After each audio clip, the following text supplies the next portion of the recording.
The ego essentially exists in everyone, just as mind, intellect, reason, and the senses are present within each and everyone in the world in one or another. But then again, when we create the self image, when we develop the self opinion and start applying that into our real time action, behavior, habit in the midst of social challenges, outside contradictions, public paradoxes, and madnesses, then that becomes a serious problem because now everyone is somehow, some way egoistic. Everyone is trying to exercise their physical ego, in which they believe that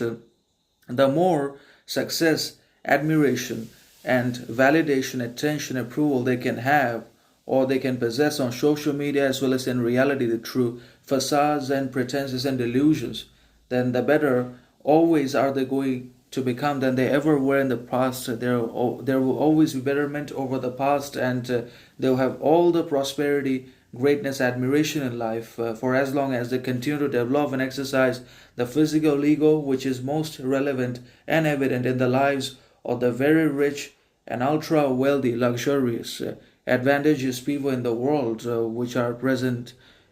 obviously in this society also, who consistently believe in the acquisition of objects and possessions, who always believe in the conquest over as many properties and lands as they possibly can to suffice their ego, to appease their vanity, arrogance, and desire, which cannot be sufficed or satisfied anyways, but they are again consumed by the greed and desire for possessing or acquiring the same sort of wealth riches which they already have, which could not change anything either, which could not give them any contentment, peace, prosperity, significance either, but they want the same things, and that is the physical ego in motion. But whenever a normal, regular man becomes egoistic or he develops his own physical ego, then that is condemned,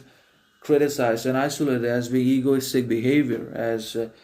basically said that because we are poor, because we are unsuccessful and normal average men, we cannot have any ego whatsoever. We cannot have any physical ego, materialistic possessions, or objective pleasures in our lives. But the rich,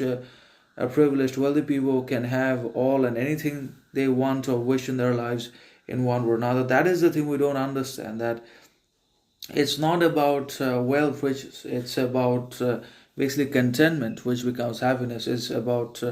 progress at every step, which is very difficult. It's about growth in real time and cultivation, as many faculties and powers as we possibly can, and then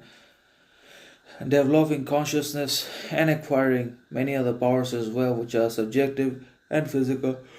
But it's all about physical or materialistic possessions that suffice